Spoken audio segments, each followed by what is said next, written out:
What is up, my viewers? Spang here, bringing you something a little bit different. As you can tell, this match, this replay recording in general, this video, there we go, that's the word, is going to be something a little bit different in terms of just being fun clips. Right now we have me driving my T18 with Mache down there in his T1E6, otherwise known as Afflicted.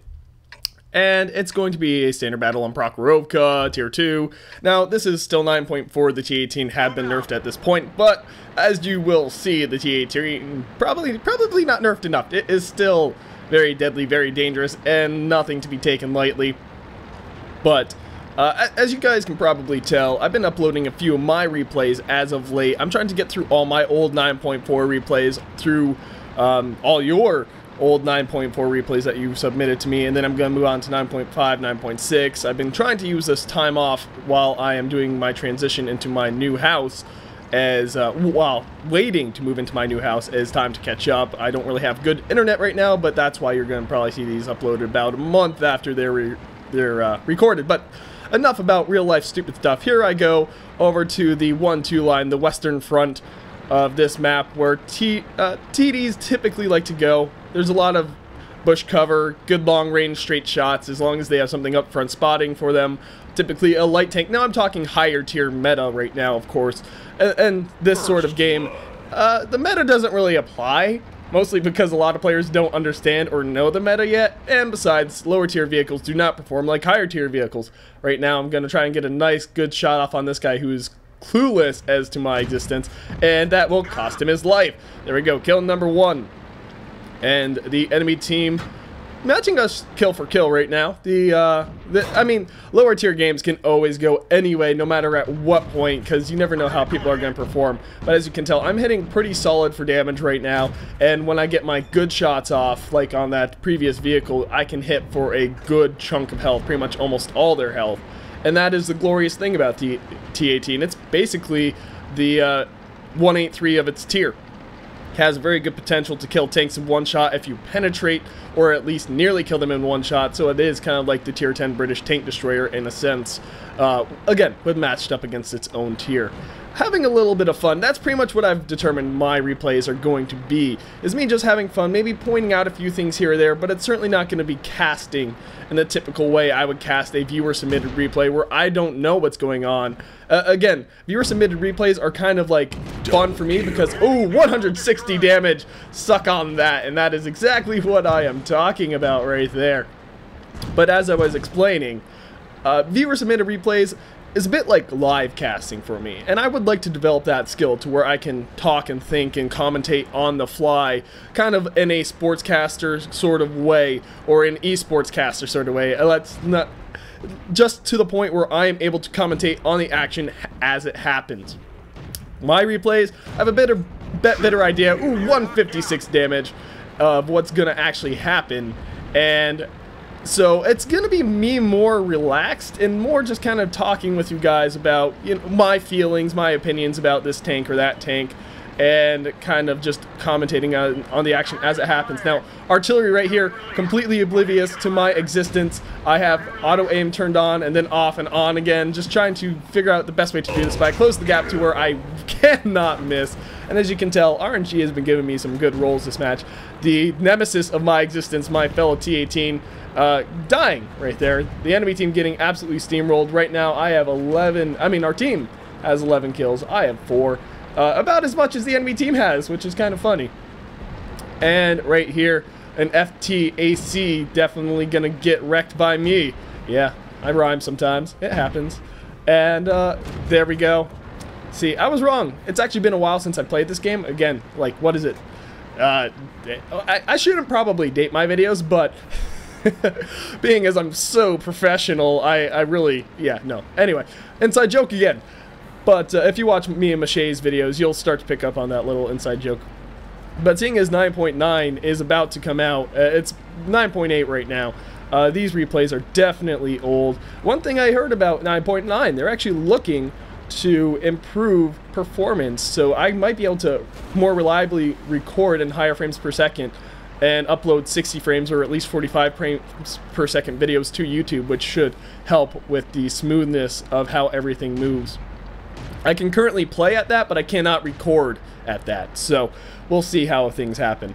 But right here, the last 2 tanks on the enemy team, I want to get those kills. The Lorr tractor definitely being a tempting target. And so is this guy. His back completely pointed to me. I will hit him for a massive amount of damage, pretty much most of his health. And the Lorr tractor right here, gonna meet his doom as well. And as you, like I was saying at the beginning of this match, the T18 really not nerfed enough to make it not overpowered. They tried nerfing it because it was vastly overpowered, and now you can kill it relatively easy. It doesn't bounce everything you fire at its front, more or less, but it is still very potent because of its gun, as long as you're hitting its gun. And they tried to nerf its gun as well, its accuracy, but as you can tell, RNG is still going to favor you from time to time. Now, granted, this is still 9.4. This is this is before the accuracy nerf came out. What was that, 9.6? So it's one of those things, but let's get to those post-game stats and see exactly how much the T18 devastated this enemy team. Alright, and here we go. Mastery Badge, Ace Tanker, and Top Gun. As you could have guessed by the 6 kills, getting a solid amount of experience, even though it is at ×2, that's still solid for tier 2 especially. And a decent amount of credits. I think total profit made 16,000, so I only spent a little bit of my credits and earning a good amount of experience, of course, with the ×2. Very respectable. Overall, 6 kills, most kills of either team, of course. I mean, the enemy team, how much? I don't even know how many kills the enemy team got in total, but we can count 5. So I got more kills than everyone on the enemy team. Cool. And combined, as far as damage goes, nearly doubled the other T18 on my team. But look at the 2 top performance for my team, myself and the other T18. So clearly, the thing is still overpowered in the right capable hands and in the right situations. RNG is always a factor and all those similar things, but it's still a fun vehicle. It's a fun tier 2. I don't really play it all too much. You look at how many games I have in my mid and higher tier tanks, and it vastly outnumbers my lower tier. I'm not much of a seal clubber, but I do have to get my ×2s here and there and all that fun stuff. And every now and again, it's good to go play those lower tiers just to have a little bit of fun, because no one in the lower tiers really takes the game all too seriously, as some people in the higher tiers get a little bit butthurt from time to time. But still, how many shots actually hit? I fired 10 and 7 of them actually connected, so that's actually pretty good stats for the T18 there. And a bit of distance traveled, but I mean, that's always going to happen in those lower tiers. And overall, I was very happy with that game. It was a lot of fun. Helped Miche get his victory in his T1 E6. Actually, how did he do? He did actually respectable. Got 220 damage, so more than the hit points of his tank, so he earned that Fire for Effect ribbon. I don't think that's awarded. Yeah, it is actually. So he did actually earn Fire for Effect ribbon. So good for him. He's coming along. He plays here and there. And for those who don't know what I was talking about with my real-life living situation earlier, I am moving in with him. I moved to the DC area where he is located, and we are going to be roomies and buddies, and probably going to do a lot more cooperative videos together, because we'll be living in the same house and be like, hey, you're free, I'm free, let's go do a video.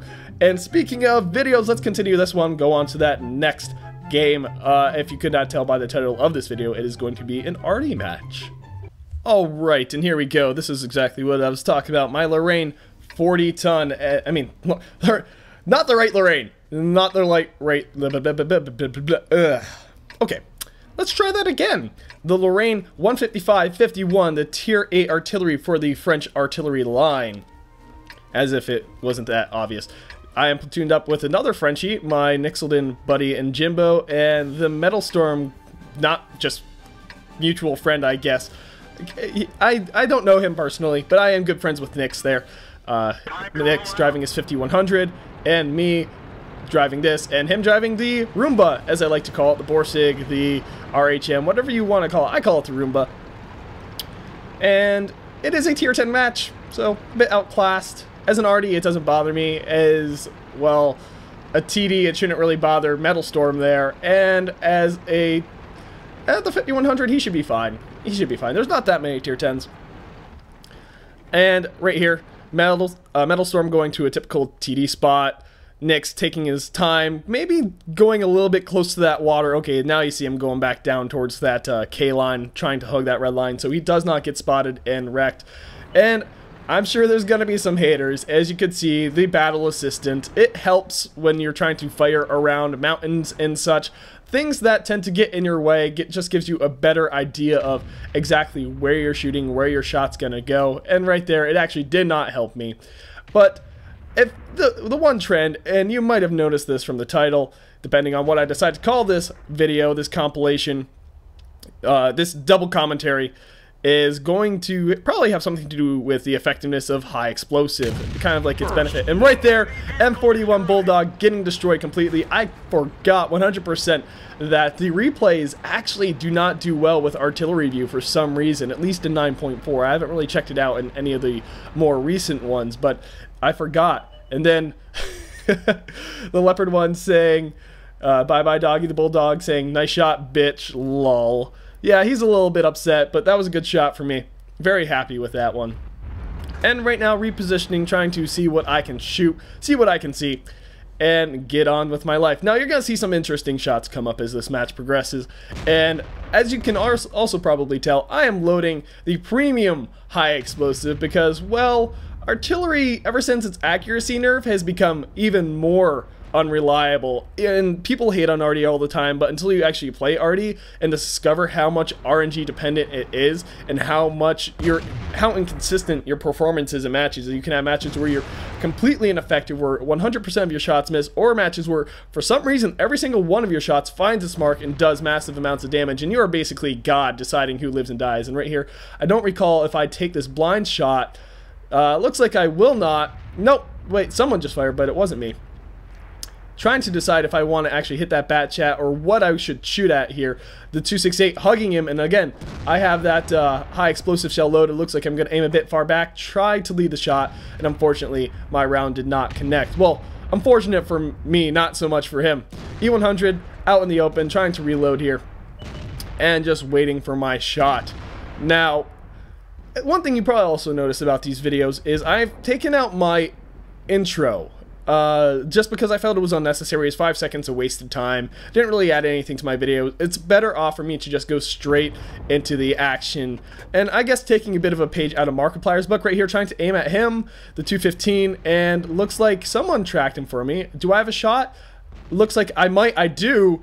Do I get the hit? Oh, a good solid 518. Again, these matches are old. Been a while since I've reviewed them. I know what's coming, and terms of like the memorable moments, but I mean a shot like that, not really memorable, just trying to get good bearings on my performance this match. I know what happens overall, how many kills I get, the total damage I end up dishing out, but as far as the interesting shots here and there, ooh, the Conqueror GC, still a monster, even after those accuracy nerfs and everything. Looks like enemy already spotted up in the 9 line. I'm not worried about it. I'm pretty sure my team is going to take care of them. Right now, I'm more concerned about trying to help our team out in the city. They're in a bit of a spot here, and the mouse is doing a good job, but I'm also just trying to get a shot on this IS-4.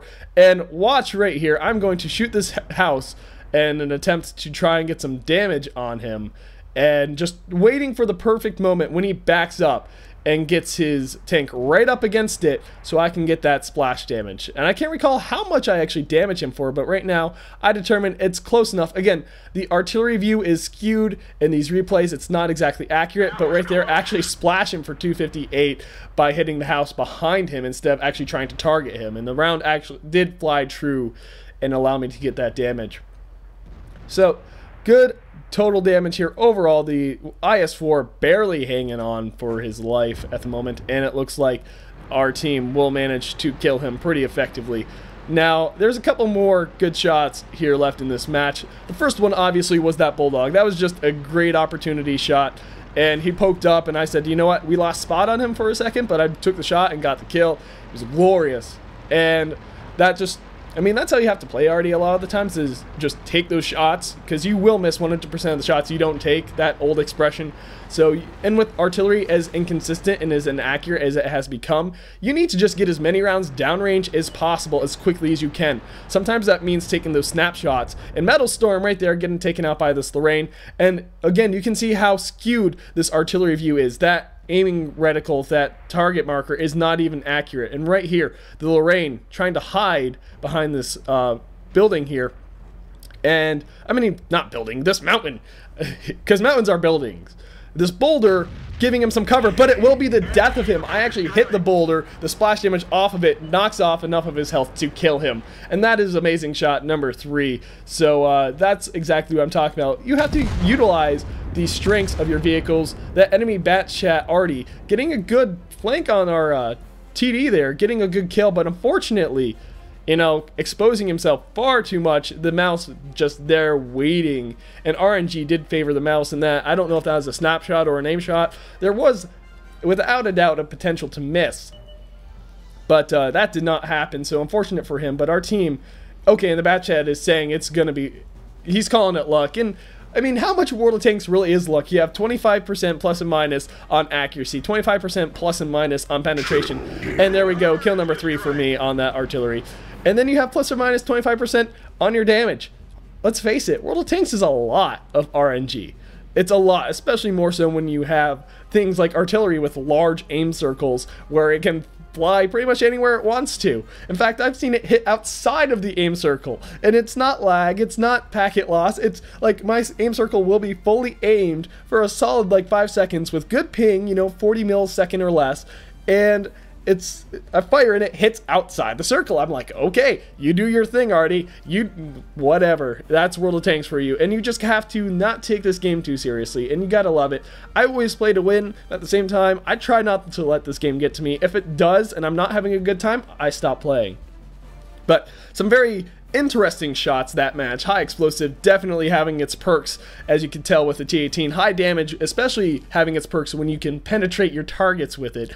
And in this case, perks when you can't exactly hit the target directly, but they're close enough to an object you can hit, and you're just like, I'll splash you. And in some cases, that ends up in a kill, like with that Lorraine. But let's get to those post-game stats and see the exact performance of my artillery piece this match. And here we go, Lorraine 40 ton on Lakeville Standard. Of course, victory. A close victory at that, though. I mean, it was getting down to the wire there at the end. I think final match was like, yeah, 15-11, so an actually good match for some of us more than others. Metal Storm and me getting about the same amount of damage. Nick's only getting about his tank's hit points and damage, unfortunately, but still solid performance, getting 3 kills for myself. The top performer being the mouse there. I wonder how much damage he actually blocked. Not much.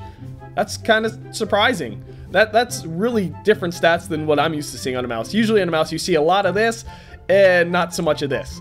So good performance for him. I guess it was a good match for it because there was quite a few tier 8s, quite a few tier 9s, not that many tier 10s.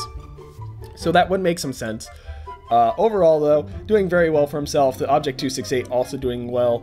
The enemy team, who was the top performer? That IS-4 definitely doing well for himself. What? No one got top high caliber, huh?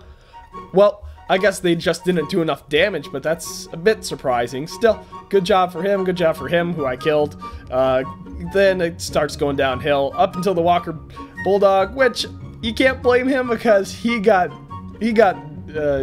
technically he got wrecked by artillery RNG.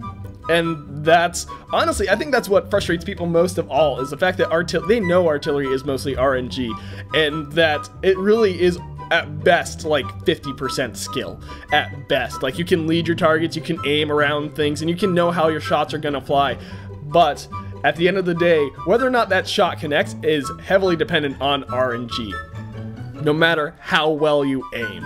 So, I think that might be what upsets people most, alongside knowing that, you know, the fact that they have no way to defend against it, they have no way of knowing when the shot's coming, and so they're just driving along and then pow, dead or severely damaged. So RT49 doing okay for himself. Overall, actually outperformed our other Artie, our Conqueror. That's kind of surprising.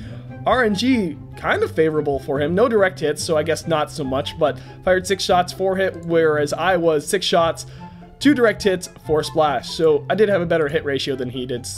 Kind of explains things, but he also does a lot more damage per shot, has a much larger splash, so that's a bit surprising. I think most of my damage came from that Bulldog, however. And overall, losing credits because, again, firing that gold ammo, it's the only way I can even normalize and make my artillery performance somewhat consistent. So artillery tends to be a costly piece for me to drive, a costly vehicle.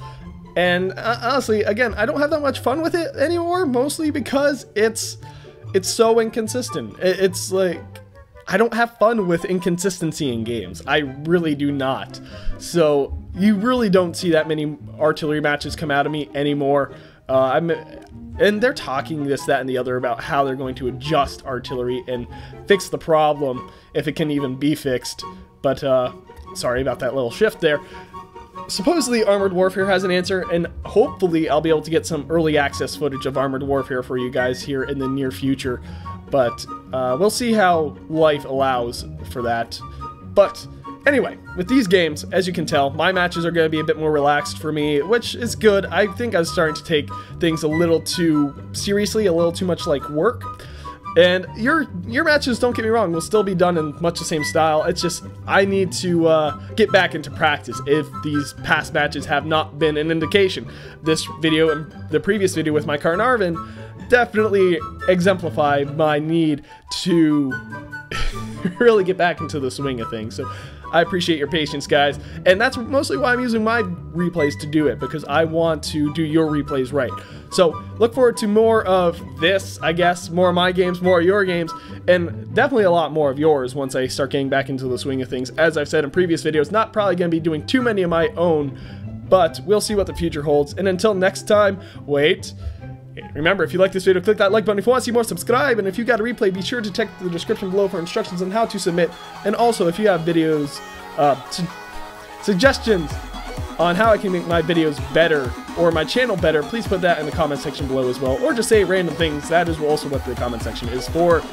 And until next time, guys, remember to keep it oh so professional. MLG.